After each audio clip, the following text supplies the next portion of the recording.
8 февралга караган түнү Казакстандын Кордай районундагы Масанчы, Сарытөбө, Каракемер айылдарында эки улуттун ортосунда чыр чыгып, жыйынтыгында 10 адам каза болду. Мындан тышкары бир нече турак жай өрттөлгөнү дагы кабарланып жатат. Ал жерде жашаган Дунган улутундагы жарандар Кыргызстандан тынчтык издеп бизге келди. Өз кезегинде биздин өкмөт, биздин эл дагы аларды жакшы кабыл алгандыгын бардыгыбыз көрдүк. Биз бүгүн улуттар арасындагы ынтымактуу талкуулайды деп турабыз. Саламатсыздарбы? НТС телеканалынын эфиринде Артара программасы. Менин аты жөнүм Айбек Бийбосунов. Биз менен бирге болууга бардыгыңыздарды чакырып кетмекчибиз. Урматтуу телекөрүүчү, анда биздин талкууга катыша турган коноктор менен тааныштыра турган болсок, биздин биринчи коногубуз Кыргыз Республикасынын мамлекеттик чек ара кызматынын чек ара көзөмөлү башкармалыгынын башчысы Нурланбек Жалбиев, биздин экинчи коногубуз Кыргызстандын Өзбекстандагы мурдагы элчиси Эмил Узакбаев агабыз, биздин үчүнчү конок Кыргызстан элдеринин ассамблеясынын мүчөсү Эсен Исмаилов, биздин төртүнчү конок катары урматтуу телекөрүүчү Кыргызстандагы Дунгандар ассоциациясынын мүчөсү Матсун Гымилей чакырылган. Азыр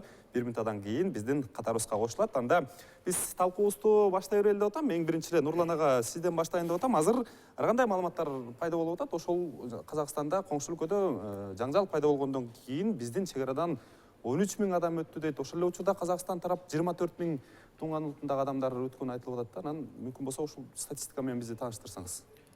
Саламатсыздарбы, урматтуу телекөрүүчүлөр. Ошо сөзүмдүн башында айтып кетет элем, азыркы убакта ошо кыргыз-казак чек ара тилкесине жайгашкан көзөмөлдөө өткөрүү пункттарында ыкчамал туруктуу, кооптоно турган азыр кырдаал жок. Баардык ошо айтып кеткен көзөмөлдөө өткөрүү пункттарында биздин аскер кызматкерлер ишмердүүлүгүн штаттык режимде ишмердүүлүгүн алып барып жатат. Бул жерде айтып кеттиңиз, ошо түнү ошо бизге чектеш аймакта кырдаал пайда болгондо мамлекеттик чек ара кызматы оперативдик түрдө ыкчам штаб түзүлүп, ошо негизинде биз иш алып барып жаттык. Ошол жерде жайгашкан чек ара заставалары, көзөмөл өткөрүү пункттарына тийиштүү тапшырмалар, көрсөтмөлөр берилген. Андан сырткары ошо баягы көзөмөл өткөрүү пунктунан эмес, башка жанагы зеленка деп коебуз, чек ара заставанын аймагынан дагы мыйзамсыз өтүп кетпөө максатында дагы бул жерден да кошумча аскер кызматкерлер жөнөтүлгөн болчу. Чек араны кайтаруу күчөтүлгөн режимде алып барылды. Анан бул жерде ар кандай маалыматтар айтылып атат. Албетте ушундай кырдаал пайда болгондо казак тарапта дагы, биз тарапта дагы жүргүнчүлөрдүн агымы пайда болгон. Ошол себептен биз тарапта, казак тарапта кезектин пайда болушуна алып келген. Бирок баягы Кыргызстанга киргенде да, чыкканда дагы баягы документи жок адамдын өтүүгө мүмкүн эмес да. Бул жерде көп баягы массалык каражаттарда айтылып кетти, баягы документи жок өткөн депчи. Бул сөз туура эмес, мындай да мүмкүн эмес да. Ар бир өтүп жаткан адам ошо документ негизинде гана өтөт.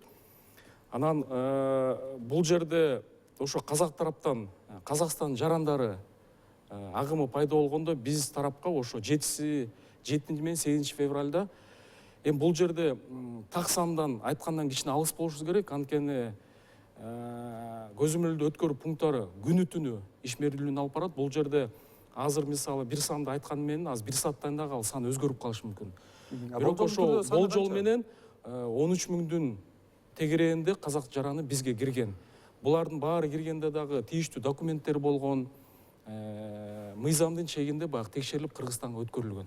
Түшүнүктүү. Урматтуу телекөрүүчү, биздин 4-чү коногубуз Кыргызстандагы Дунгандар ассоциациясынын мүчөсү Матсун Гымилей агабыз дагы катарыбызга келип кошулду. Саламатсызбы? Студиябызга кош келипсиз. Анан эң биринчи эле суроону, сизге бере турган суроону баштайын деп атам. Азыр Казакстандан келген Дунган улутундагы адамдардын, коңшулардын абалы кандай бүгүнкү күндөгү абалы? Не десек, борки Казакстандан келген бизге туугандар бүт баары биздики ушул айылдарда, үйлөрдө жатышат да. Алар эч ким көчөдө калган жок. Ушундай бүт баары аларды тосуп чек арада. Көп кишилер тосуп жүргөндө, аябай көп. Кээ бирлер бүт баары барып ниет менен кайсы ниет ушул тияктан качып келген кишилерди өзүмдү үйүнө алып барып жаткызайын деп ушундай ой менен барган. Кээ бирлер ал жерде бир сутка туруп ошолорго жетишпей калды да, ушундай да болгон да. Анан кээ бирлердин үйүндө, бир үйдө 50ге чейин кишилер жатат бүгүнчү. Анан ошону билип алып, биздики туугандар ошолорго барып, ушул үйлөргө айтып жүргөн, сурап жүргөн, конокторду мага берип койсоңор деп. Жарымын же канчаны, 10-уну. Ошо тигилер да бербей атат да. Эмне үчүн? Бул ушундай кырсык болгондо ар бир адамдын милдети жардам бериш да. Эми дагы эмне айтыш керек? Биздики ушул чүйдүн элибиз улутта карабай. Кыргыздар болобу, орустар болобу, өзбектөрбү, туугандар баары ушул күндөрдө 8-inde основном ошол жака барып жардам берген да. Кээ аяка суу алып барып, чай алып барып, анан тамак жасап, ысык тамак. Анан органдардын балдары, ошо чыгарачылар, милициянын кызматкери ал жерде ошо көзөмөлдөп ошо кишилерди өткөзүп койду да. Бүгүн болсо ошо кишилер ар кайсы үйлөрдө жатап, особенно Исыкатинский райондо, анан Чуйский райондо. Ошо эки райондун айылдарда жашап жүрөт. Ошолорго гуманитарный пункттар ачылды. Ал жерде түшкөн каражат, түшкөн материалдар, нан, пан, ун ошо үйлөргө жетишип атат да. Демек Кыргызстан жакшы кабыл алды, туурабы? Жакшы, ушул байтон биз жалгыз мен даже тиги Казакстандын туугандары мага көп жолу чалган, аларчы. Анан айтат, ушул биз ыраазычылыкты билдирип атабыз. Именно кыргыз эл, кыргыздын туугандарыбыз биздики тияка өткөн кишилерди аябай жакшы көзөмөлдөп жүрөт да. Ошол мамлекетибизге, өкмөтүбүзгө, анан укук коргоо органдарынын балдарына ошол ыраазычылыкты билдирип атат да. Түшүнүктүү. Эсен ага, окуя болгондон кийин бул жактагы Чүй областындагы ооруканаларга 18 адам жаткырылганы айтылды эле. Андан кийин коңшулардын вице-премьери келип, 10дон ашыгын алып кетти. Анан 5-6сы бизде калды да. Алардын абалы кандай азыркы учурдагы? Жакшы, азыр Токмокто 3 жатат, Шаарда 4, Кантта 1 киши. Жакшы, бүгүн дарын алып барып, керек нерселердин баарын не только биздин дунган балдар, кыргыз балдар, орус балдар баары жардам берип атат. И врачтар тоже. И я орусча сөз айтсам болот? Используя сегодняшнюю эту передачу, я хочу от имени нашей ассамблеи и дунганской диаспоры, также от дунганов с Казахстана, который передать большой, то есть истинную благодарность за то, что они вот так оказал такую помощь нашим властям, ну, силовой структуры, пограничным войск, МВД, даже наши несколько десятков скорой помощи стоял там. И они увидели, что у нас действительно единый народ, как. Нету такой, мы кыргызстанцы, да поэтому это есть сплоченность и единство, деген. Нашему правительству и президенту всем, говорит, надо выразить это благодарность. И Кунджуров, я по домам ходил там, некоторые дома, вот сказал, 50 человек, некоторые 40, некоторые 30, тамақтарды алып барып, киімдерді.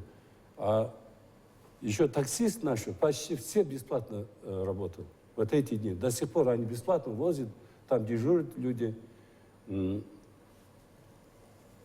Самое главное, даже такой трудный момент, елдер, у них внутри, в душе такой теплота, что вот у нас, оказывается, есть наши соседи, наши друзья, вот. Очень благодарны. Түшүнүктүү. Эмне ага, сиздин дипломаттык ой пикириңизди билейин деп атам. Бул окуя болгондон кийин албетте кыргызстандыктардын баардыгы жакшы кабыл алды. Коңшу өлкөдөн чек араны кесип келген адамдарды, бирок арабызда эркулдар дагы бар экен. Ар кандай пикирлер пайда болуп атат. Бири чек араны бизде ар кандай чыр чыкканда казак тарап жаап салчу эле, биз дагы жаап салалы деген ар кандай пикир болду да. Анан сиз ушул окуяга биз кабыл алышыбызга кандай баа бердиңиз? Биринчиден, бүгүнкү уюштурулуп аткан телепередача өз учурунда болуп атат деп айтсам туура болот. Себеби массалык маалымат каражаттарынан ар кандай информациялар кетип атат. Ошон үчүн биринчи өздөрүнүн оозунан угуп, чегарачылардын чындыгында канча качкын биз тарапка өткөн, кандай тосуп алынган, кандай жардамдар болуп атат деп айтканды менимче туура болот деп эсептейм. Анан эми учурдан пайдаланып биздин боордош Казакстан калкына, ошол жерде жапа чеккендерге, Дунган элине, өзгөчө каза болгон үй бүлөлөргө, жалпы биздин коомчулуктун атынан терең кайгырып көңүл айтып койсок менимче туура болот деп эсептейм. Бүгүн информация тийиштүү деңгээлде болуп жатат. Бирок эмне себептен ушул окуялар болуп жатат? Эң негизги себептери эмне? Жана ушундай кагылышууларды кайталантпай койсо боло беле деген чоң суроо турат. Бул маселе жалаң гана биздин боордош Казакстан эмес, биз башыбыздан өткөргөн бизге дагы аябай чоң сабак болушу керек деп эсептейм. Биринчиден, ушу кээ бир серепчилердин казакстандык коомчулуктун билдирүүсүнө караганда 14-жылдан бери жылда кайталанып аткан окуялар болуп атат. Муну эстетип коюу керек. Акырындап келаткан экен да. Былтыркы Карагандадагы армян тургундары менен болгон, андан мурунку өзбек, тажик туугандар менен, түрк туугандар менен болгон кагылышуулар, мен ойлойм, өткөн мезгилдеби же бир саясий стабилдүүлүккө доо кетип жаткан мезгилде ушул мамлекетте ушундай окуялар пайда болот. Баягы айтып атпайбы үчүнчү күч деп, ошол чагымчылар пайда болот. Анан бийликтин ушуга өз учурунда жыйынтык чыгарып, эми азыр Казакстан жөнүндө сөз болуп атканда, биз казак боордоштор жөнүндө айтып коюшубуз керек. Жергиликтүү бийликтер, укук коргоо органдарынын арасында болуп аткан мына бытовой коррупциянын негизи, элди ынтымакка чакырып, ошо менен тыгыз иш алып барбагандыгы деп көп саясатчылар айтып атат. Мен ошол ойго кошулат элем. Анан өзгөчө бул чек арада жашаган эл, ал жерде көбүнчө мына контрабанда, коррупция маселелери өрүккөн. Ошон үчүн ушундай жыйынтыкка жагымсыз, аябай жакшы эмес жыйынтык алып келди дейм. Ошон үчүн бул Казакстан өкмөтү сөзсүз түрдө кылдат, этиярдык менен мамиле кылып жыйынтык чыгарганда бул иштер болбосо керек деген мен өзүм жекече ой пикиримди айтам да. Анан эми айтат го, ооруну жашырсаң өлүм ашкара дейт. Эгер ушундай окуялар 14-жылдан бери кайталанып келаткан болсо, бир тийиштүү жыйынтыктар чыгарылып, иш чараларын көрүп, анан ассамблея деген бар. Казакстандын ассамблеясына 25 жыл болуп атат. Бизде да бар. Биздин дагы, бирок бүгүн ар кандай пикирлер айтылып атат. Бул боордош Казакстанда да, бизде да формалдуу түрдө бир шайлоо мезгилинде, анан бир саясий мезгилде, же бир майрамдарда гана өзүнүн кандайдыр бир деңгээлде жумуш аткармыш болуп коюп, башка убакта тийиштүү деңгээлде иш алып барбаган. Өзгөчө Казакстанда бюджеттен акча бөлүнүп берилет экен, Ассамблея народов Казакстана деген.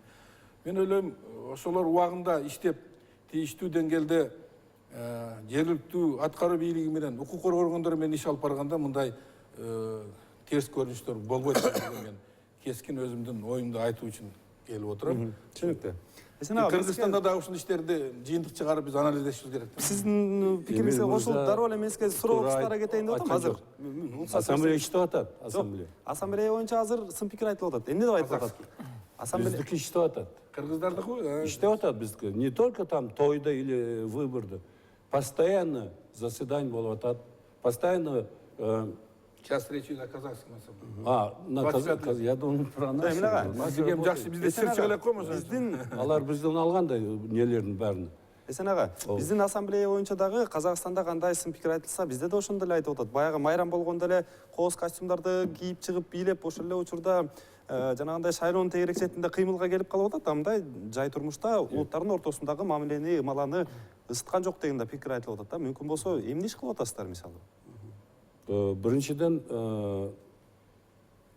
несколько заседаний, были пикирмен, чтобы дружба, как вот изучать башка элдин культура, традиция. В первую очередь, кыргызский язык — это наш как государственный язык. Но каждый каждый ел өзінің культурасын надо изучать еще. Мы должны знакомиться. Вот ошол мечту атат. Тогда ынтымақ болады, тогда дружба будет. Қосымша айтып қояйын, мен біріншіден Қазақстандағы ассамблея жөнінде айттым. Біздің азыр ассамблеяны татықты саясатчы Абдыған Еркебаевич келді жаңа. Мен ойлаймын, азыр бізде жиынтық шығарып алды, өзі тәжірибалы. Біздің спикер бывший. Жиынтықтарды шығарады деп ашық айтып отам. Азыр сөз Қазақстандағы ассамблея жөнінде болып отады. Ошол біз массалық маалымат қаражаттардан болған информацияны мен жеткіріп қойышым керек та. Анан эми бұл окуя ушу менен бүтүп калды дегенде болбойт да. Мындан бір жыйынтык чыгарып, бір кандай чараларды көрүш керек. Кайталанбаш керек. Албетте бул өтө оор чоң проблемалуу маселелер. Сизге суроо узатайын деп атам. Негизи эле тилекке каршы бизде дагы ушундай окуялар болуп турат. Негизи Кыргызстанда биз 100дөн ашык этностун өкүлдөрү жашайт деп айтып келебиз. Анан тилекке каршы биз каалабаган менен улуттардын ортосундагы жик кетип, кээде ажырым пайда болуп, жарака пайда болуп, ар кандай кагылышуулар бизде дагы кайталанып кетип атат. Анан мен сизден сурайын деп атам да, эмне себептен келип чыгып атат? Кээ бир учур болот экен, бул эки адамдын пикири келишпестигинен эле эки улуттун чыр болуп кеткен учур болот экен да. Анан Мурун биз жаш кезинде биз да муштап жүргөнбүз да. А кезде муштасак айтат Эшбай менен тиги Жумабай менен ошол эле ошондой дечүбүз. Анан бүткөндөн кийин бир күн, жарым күн кайра чогулуп элдешип ушул басылчу. Азыр проблема эмне? Азыр эки бала мушташып койсо, улутун айтып атабыз. улутун айтат. Проблема ошондо. Айтпайт, токто болот, или тиги машаллоо урушуп кетти. Дуңгандар деп, или өзбектер, или орустар ушундай болуп атат да. А эмне үчүн? Биз ошол тарбиялабай жүрөбүз да, балдардычы. Кичинекей кезинде тарбиялаш керек. Интернационалдык көз караш менен тарбиялаш керек. Кичинекей кезинде детсадтан баштап. Анан кийин ушул чоңойгон чейин айтыш керек. Баарыбыз бир мамлекеттин жараныбыз. Укугубуз бир. Ак көз, кара көз, көк көз болобу. Биз бир тууганбыз. Ошону кичинекей кезден эгерде биз айтып жүрсөк, түшүндүрүп жүрсөк, ошондо биз буюрса оңолобуз да. Бүгүн бизде биз азыр көрүп атабыз, биздеги туугандар тиякта эмне болду? Именно борки туура эмес, тоже маалымат берилген да. Азыр болбогон эле эки иш болгон. Бири жагынан бир абышканы сабап койду деп, экинчи жагынан тиги милицияга баш ийбей койду деп, анан ушул тополом ушундай чыгып калды да.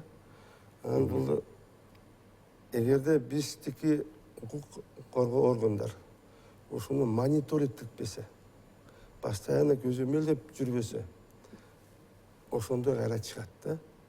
Эмне үчүн? Эгерде ушундай бир жумуш болуп калса, бир иш чыгып калса, именно эки элдин өкүлдүн ортосунда, эгерде оперативно ушуну чечиш керек. Тезинен басыш керек ошол жерден. Ошол жерден эле. Пока тиги оттук болгондо эле басыш керек. Ошондой эле. Түшүнүктүү. Урматтуу телекөрүүчү, сиз НТСтен ар тарап программасын көрүп жатасыз. Биз бүгүн улуттар ортосундагы мамиле жөнүндө сөз кылып жатабыз. Бизде жакан жардам алып турмак бар экен. Эфирден алыстабай турбуз.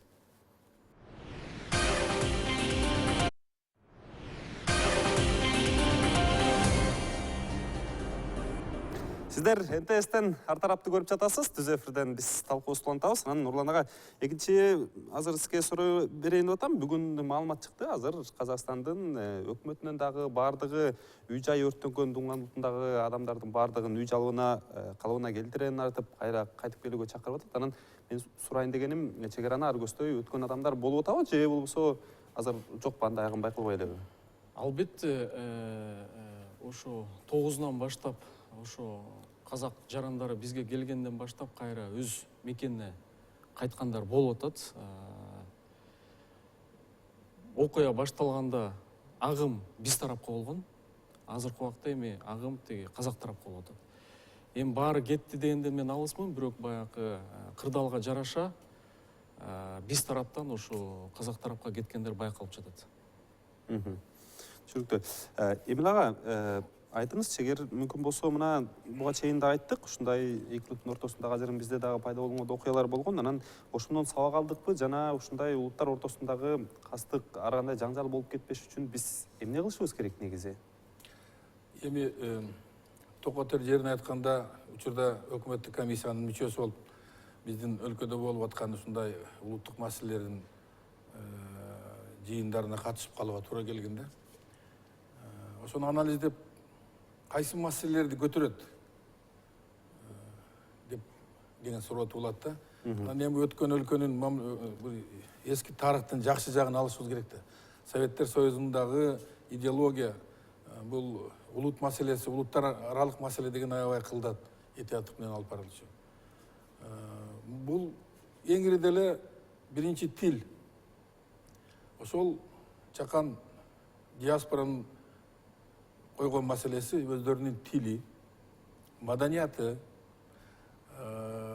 ошолордун балдарынын алып аткан билими, мектепте өзүнүн тилинде окулабы, окулбайбы, тийиштүү өздөрүнүн газетасы барбы, радиого чыкканга мүмкүнчүлүгү барбы, жана башка ушундай улутка тиешелүү, өзүнүн бир үрп адатын, салтын жоготуп албайлы деген бир кооптонуулар болот. Кайсы гана улут болбосун. Өзгөчө өзүнүн маданиятын. Мына ушул маселеде өзгөчө өкмөт, жергиликтүү бийликтер колунан келгенче буларга бир жардам берип, андан сырткары, азыр эми бизде да буларда мамлекет кызмат көрсөтүп атпайбы? Кызмат көрсөткөн больницада, мектепте сабак берүү, жана башка мамлекеттик мекемелерде бир сапаттуу, калыс кызмат көрсөтсө. Анан эми туурасын айтыш керек, биздин туугандар, булар өзү предприимчивый эл, эмгекчил, Иштерман. Эрте турушат, кеч жатат дегендей. Бизге караганда. Биз эми казак туугандар, боордоштор, биз бираз жайраак, мал сал менен болгон дегендей. Анан турмушу булардыкы жакшыраак жашайт бизден.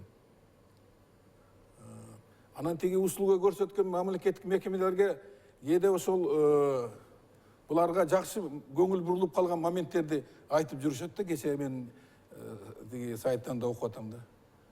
Анан айтат, эмне үчүн буларга жакшы биринчи кезексиз кызмат көрсөтүлөт.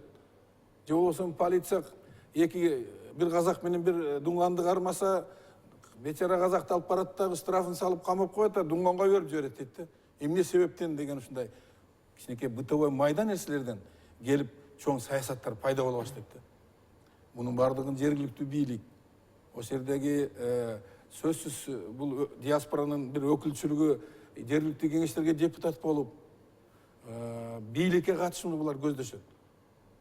Маселен, бизде Кыргызстанда мен бая тамаша кылып айтып аттым, бизде Кудайга шүгүр, мына өкмөт чогуу депутат болмок эсен менен азыр бүгүнкү күндө дуңгандын 2 өкүлү Кыргызстандын жогорку кеңешине депутат болуп бак кыйып отурат. Бакадыр менен тиги Юсуров. Мажит, бирөө ата мекенден, бирөө социал-демократ. Мына ушундай маселелерге булар бул мамлекет көңүл буруп, биздегидей, мен Казакстанда билбейт экенмин кандай экенин. Болсо, мен ойлойм, ошондо майда нерседен чоң маселе чыкпайт да. Жогорку кеңеш боюнча айтып койгон, Казакстандын мажлисинде дагы ар бир этноско ылайыкташтырылган өзүнүн квоталары болот экен. Жанагы мен сизден сурайын деп атам да, ушундай окуялардан чагымчыл күчтөр, биз жана 3-күч деп дагы айтып калып коесузбу? Чагымчылдар кандайдыр бир ролду ойноп кетиши мүмкүнбү негизи? Мен ойлойм, ошо үчүнчү сила. Потому что не может за какой-то 4 часа собрать столько людей и уничтожить 100, почти 200 человек ранены, 14 убиты, и 30 домов сгорел, 40 машин нету там, малдарды айдап кеткен. Так же не бывает, если не организовано. Уюштурганда буну. Ошо мен бая жогоруда айткан саясий стабилдүүлүктүн кандайдыр бир деңгээлде доо кетип атканды да. Эл ушундай мезгилде биздин өзүбүздүн Кыргызстандын жаңы тарыхын анализдеп көрсөңөр, кайсы мезгилде эмне болду эле, кандай болду эле? Эл үйде отыра албай көчөгө чыккысы келип калган Вот, мезгилде вы же знаете, жөн гана люди повод стапочка, болот. Повод халаты болот, и всё. пробежал сюда, женщина. И в результате женщина с ребенком задушил, просто много народ был. Ребенок умер. Это уже последствия. Матчун ага, азыр мен сизге бир суроо берейин деп атам. Анан менин суроомду телекөрүүчүлөр дагы сиз дагы туура түшүнүүңүздү каалап атам да. Азыр мисалы сиздин мамлекеттик тилге болгон мамилеңизди кыргызча түшүнүп чыгарганыңызды көрүп мен абдан сүйүндүм. Анан ошол эле учурда айтылып атат, мисалы биздеги башка улуттун өкүлдөрү мамлекеттик тилге мамилеси начар депчи. Анан сизден сурайын деп атам да, сиз дагы айтып турасызбы, мисалы тилди билишибиз керек деп ушундай иштерди. Менин оюмча мен суроомду сиз туура эле түшүндүңүз Мен деп самого ойлоп атам. начала мен айтып кыргызча. Баары жакшы айтат. Бұл орыкке маселе азыр курч турат да. Биздики диаспора ошонун лидерлери болот да. Ар бир айылда, ар бир тиги кварталда ошондой лидерлер болот. Айтып жүрөбүз да. Бул жерде эки тараптан жүрүш керек да. Биринчи мамлекет жагынан. Например, мен нарындан болом да, негизичи. Бияка келсем, меники туугандар тил билбейт экен, кыргыз тилдичи. Көпчүлүгү билбейт да. Анан кантип билип алат эгерде мектептер бүт орус тилинен. Муктаждык жок болсо. Вот, көрүп атасыңарбы? Мен бир мисалы меники неберемди бир 5 жыл мурун школго жетелип бардым да. Бизде ал жерде орус класстар бар, кыргыз класстар бар. Мен айттым, неберемди кыргыз класска кабыл алгыла. Албай атат. Сурайт менден. Неберемиз билеби тилди? Жок, билбейт. Мен айттым, мен алып келдим, именно для того, чтобы биякта силер кыргыз тилге ушу баланы мындай тарбиялап окуп десең. Ой, биз кыйналабыз. Вот проблема мында да. Ошол баурекке тил жөнүндө бул бир күндүк жумуш эмес. Бияка каражат керек. Каражат керек. Теги орус, теги мектептерди которуш керек. Уже 30 жыл өтүп калды. Биз дагы ошол система мурункудай эле болуп калды. Ошо бияка каражат керек да. Ошол сөзсүз биз өзүбүздүкү элге айтып жүрөбүз. Но пока бул жумуш акырын жүрөт да. Бир күндө өтпөйт. Бир күндө бүтпөйт. Но уже көпчүлүгү түшүндү. Көпчүлүгү. Что Кыргызстанда именно кыргыз тил эң биринчи орунда болуш керек.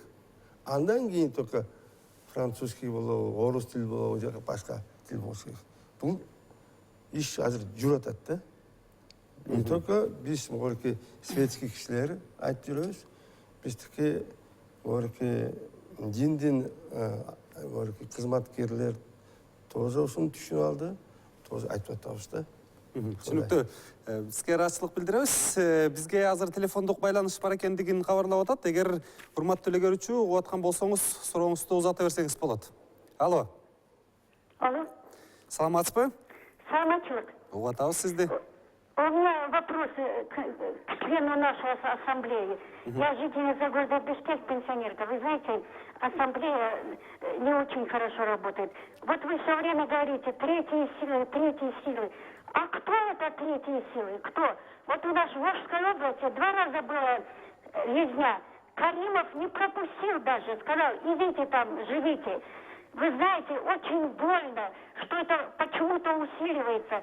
С дунганским народом мы 100 лет уже вместе. Никогда, вот я и жила, я в Узбекистане училась, в России я жила, тут я родилась.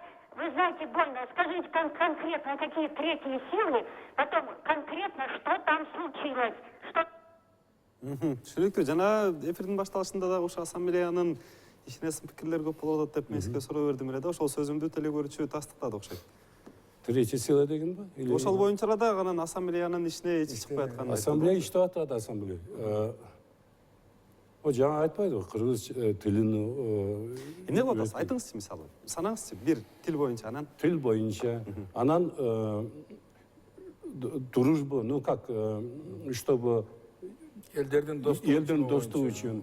Это самое главное ассамблея. А еще ассамблея, еще что должен сделать? И все мероприятия ассамблея участвует. Все мероприятия почти. Без ассамблеи не проводят ни один мероприятие. Мен кошумчалап койчу. Биринчиден bizde ассамблея коомдук башталгычта иштейт. Мамлекет тараптан Мамлекет колдоо тараптан албайт. каражат берилбейт. Менде Каражат жок. Ал эми Казакстанда общественное начальство. каражат берилет экен да ассамблеясында. Бирок биз дагы бөлүшүбүз керек каражат? Мен ойлойм кандайдыр бир деңгээлде бөлүш керек. Бир мероприятие өткөрүш үчүн тегерек столдорду, телевидениени чакырып, өзүнүн бир гезити болуш үчүн булар только спонсорлордун негизинде гана иштешет да. Ошон үчүн мен ойлойм биздин кыргыз өкмөтү, кыргыз мамлекети, президент буга көңүл буруп, албетте обязательно бир жерде бир ушундай ызы-чуу чыккандан кийин гана аракет кылып эмне кылабыз? Ушу базарды кантип өлчүрөбүз? Анан изилдеп эмне себеп болду деген бүгүндөн баштап жыйынтык чыгарып, мен айтып атам го, мына Казакстанда 14-жылдан бери жылда кайталанат.